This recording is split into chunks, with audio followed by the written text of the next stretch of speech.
This is a video to introduce some of the new features of version 1.4.0 of the TomBio ID Framework.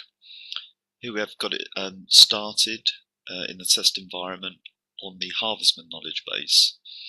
And we've got the two-column key showing here, so you're familiar with this.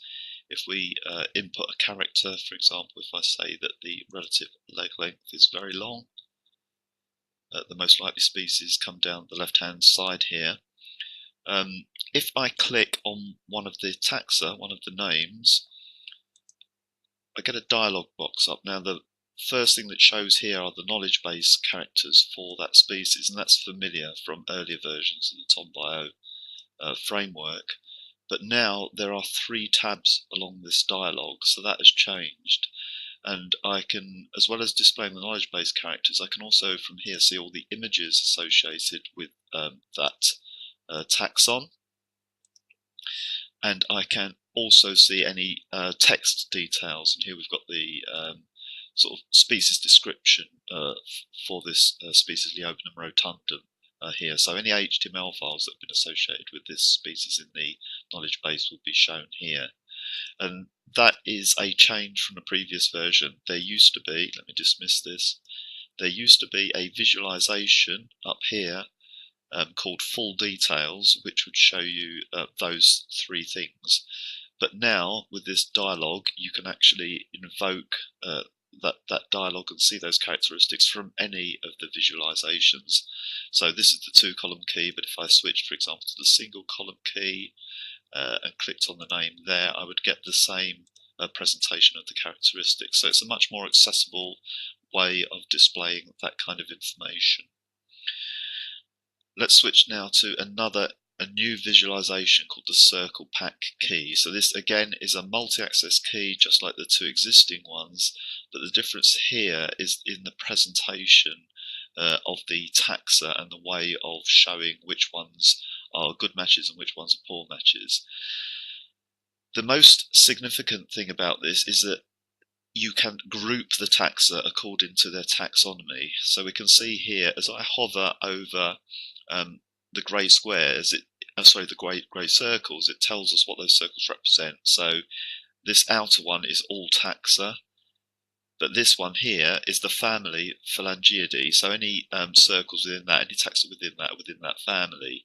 If I go over this circle here, that's the family Trogulidae. Let me just take off the long leg character so you can see what this looks like when it starts up. So here all the circles, all the taxa are the same size, but they are grouped by their taxonomy. And as I select characters, for example, very long legs, they change colour and they change size. So the bigger they are, the better the match. The bluer they are, the better the match.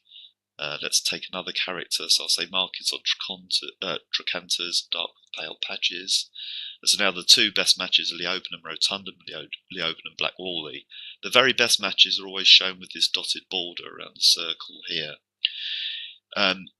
Whenever you hover the mouse over a taxon, the full name is shown and the actual score, the overall score for that taxon. So as we zoom in and out and space becomes confined, too little space to display the full name of the taxon, we get these abbreviations showing here, and those are kind of staged abbreviations. I'm going to zoom in with the mouse wheel up here, and you can see more and more of the name showing as I zoom in. Let's drag this down here and zoom in with the mouse wheel. You can see I've got the full names there. Another way of zooming around is just to click on one of the circles, any circle, and it will fill the display with that circle. But the mouse wheel and dragging will do a similar thing. Okay, there are some right click context menu options which we should look at here. If I right click the mouse, I get a context menu, and the first thing I can do is say ignore the higher taxa. And if I do that, then the higher taxa are completely ignored, and these things are just shown willy-nilly, regardless of their taxonomic relationships. Okay, let's take off that one there, and you can see, and it just puts the bigger ones nearer the center, or uses an algorithm called a circle pack. Let's put that back on, show higher taxa. I can also, instead of showing the actual species names, I can right click and say, well, I want to see the names of the families here. And so it changes, we get a dark outline around the circles representing the families, and it puts, let's drag that. It puts the name of the families within the circles. Okay, could change that to genus, for example, and now I see a dark circle around the grey circles representing the genus, and the names of the genus within them.